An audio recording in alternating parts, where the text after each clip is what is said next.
Okay, welcome back everyone. This is part 9. In this episode, I will show you what gas tank and how I installed it. And what are you seeing right now is the grease seal that goes on the clutch lever. There is one on each side. So I thought it will be a good idea just to remove them because they look like they are in brass, and I didn't want them to melt or damage them while I was doing the welding.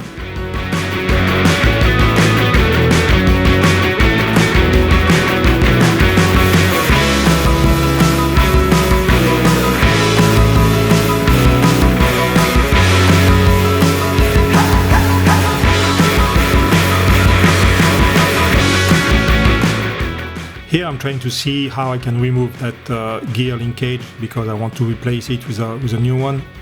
And I thought maybe drilling the plug would do the trick, and it did.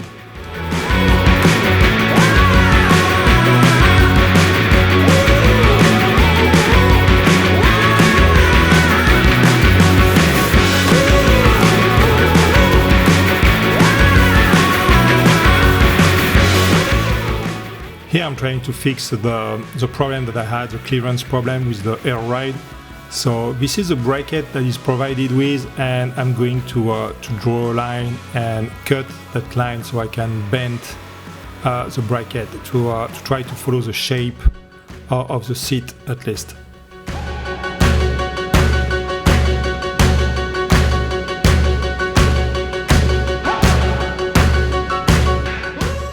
So here it is cut, and as you can see, this is a very gentle way to try to bend it.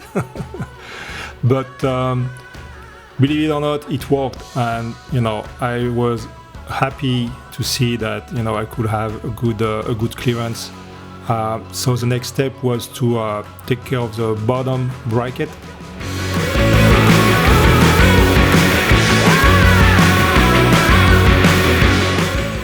Here you can see what I did with the original bracket.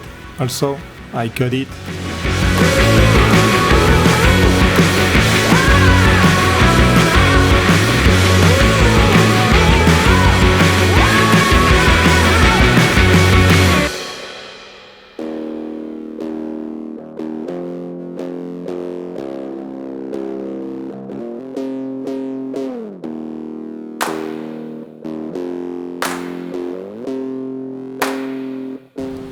So I had to cut the pivot hinge support for maybe the third or fourth time, but this is the last time I'm doing it.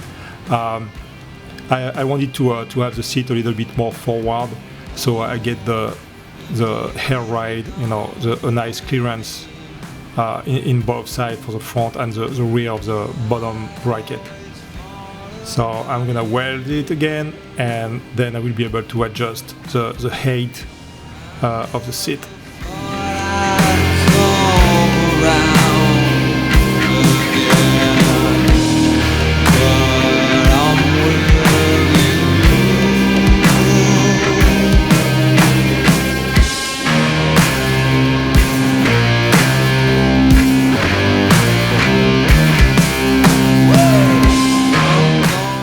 So what I want with the seat is to follow, to be parallel to the frame, to follow the shape. Obviously, you can see when the bolt, the front bolt, the front nut is gonna touch the frame. That will be my bottom of suspension. So, but now I have my jack that is set up underneath, and I can just adjust the right height that I want. And even doing that, you can see that I have some clearance in between the electronic tank and the bracket, and the fender. Here is the tab that I cut to weld it, the bottom bracket. I'm gonna have to cut with an angle to make it fit.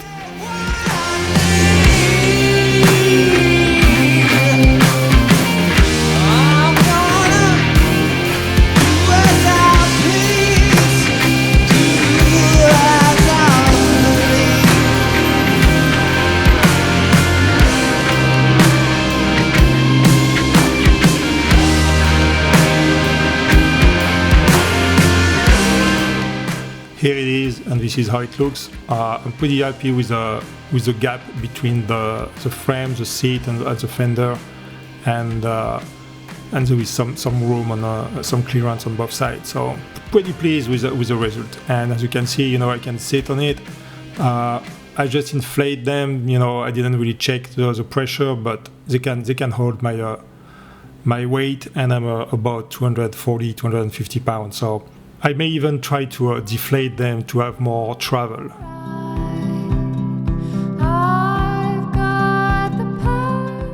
I finally made a decision on which gas tank I wanted. Pretty hard to get anything you want, because even Lowbro, TC-Bro, they have some out of stock item, a bunch actually. So I was still able to find this one. It's a 2.5 gallon Frisco narrow, Sportster gas tank. So I have to build the bunch, which is gonna be 3/8. So I still had a piece of rod that I drilled all the way through. I'm going to cut it in half and use those for the bracket, for the attachment for the gas tank.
Yes, that's it. This is how it looks. Pretty happy with the result. Obviously, the bar are going to be changed, and I will still do some work on the fork. Then I played with some epoxy and some flakes to make some shifter knob. They are made of epoxy. I mix the flake with, and here it is. This is pretty cool. It was the first try, so I will give it a shot again. And so the problem with the Jockey shifter is the linkage is very close to the kickstand, and I'm afraid I'm gonna hit it more than once, and I may break it over time. So I may need to rethink about that. But yeah, that's it for this video. Thanks for watching, and thanks for your support. See you in the next episode.